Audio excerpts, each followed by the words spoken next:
Il est vrai que les problèmes émotionnels et psychologiques, même une détresse mentale extrême, peuvent affecter presque chacun d'entre nous. Mais cela veut-il dire que nous sommes tous fous?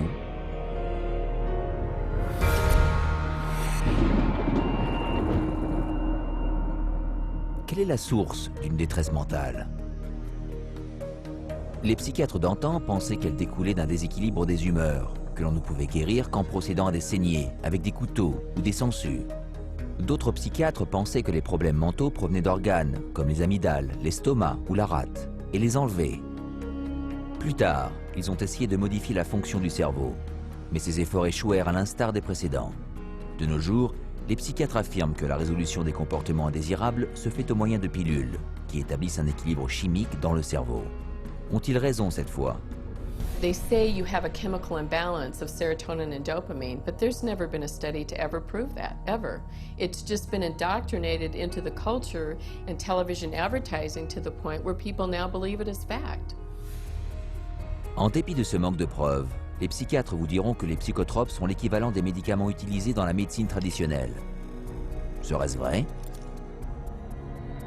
La réponse est qu'à la différence d'une substance comme l'insuline, qui corrige une carence mesurable et prouvée dans l'organisme, les psychotropes ne ciblent aucune anormalité physique visible et mesurable. Voici la preuve d'une infection bactérielle. Voici le trouble psychiatrique du déficit de l'attention et de l'hyperactivité.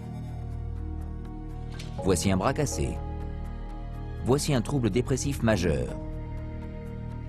Voici une tumeur au cerveau. Voici un trouble bipolaire. Nous soulevons donc la question: comment prescrire des médicaments pour quelque chose qui n'est pas là?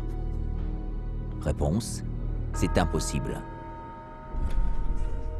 De plus, comme les psychotropes sont conçus pour franchir les défenses naturelles du corps et arriver jusqu'au cerveau, ils peuvent bouleverser des procédés très délicats, dont le cerveau a besoin pour fonctionner correctement. Every time you throw something into the system that's foreign to the system, you're creating imbalances elsewhere within the system. The body changes as a result of taking the medication, so when you stop taking the medication, the body's got to change back to the way it was before, if it can, because it can't always. And in doing so, it disrupts the whole system. Voilà ce qui crée les effets secondaires qui peuvent être graves. Paxil was the drug that gave me insomnia.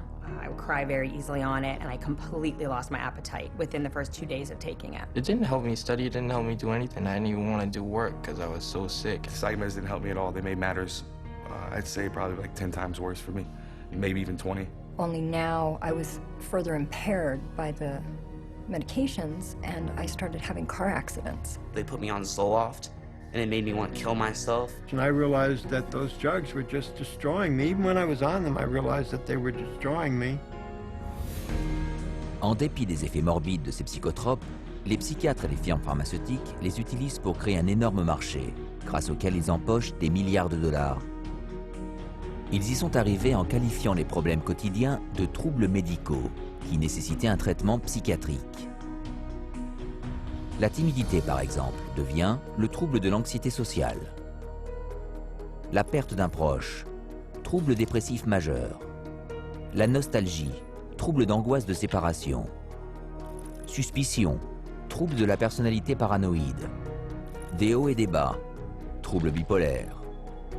Tendance à être tête en l'air, THADA. Voilà pourquoi il est presque impossible que quelqu'un se rende chez un psychiatre et qu'il n'en ressorte pas étiqueté d'une maladie mentale. Et qui dit diagnostic d'une maladie mentale, dit psychotrope. When a patient goes into a psychiatrist's office and asks for help, probably 98, 99, maybe even 99.9% of people are going to receive a medication. Et on estime que ces médicaments causent plus de 700 000 réactions graves chaque année. Et 42 000 décès. Alors que l'industrie psychiatrique engrange 1/3 billion de dollars annuellement. La question n'est pas de savoir si les problèmes émotionnels des gens sont réels. Ils le sont. Mais voici les vraies questions à se poser. Comment les psychiatres ont-ils réussi à convaincre les gens que ces problèmes étaient des symptômes d'une maladie mentale? Comment ont-ils utilisé ces maladies pour créer une demande de ces psychotropes chez les docteurs et le grand public? Et comment ces drogues, qui n'ont aucune vertu thérapeutique et qui entraînent de nombreux effets secondaires nocifs, sont-elles devenues le traitement standard pour toute difficulté quotidienne?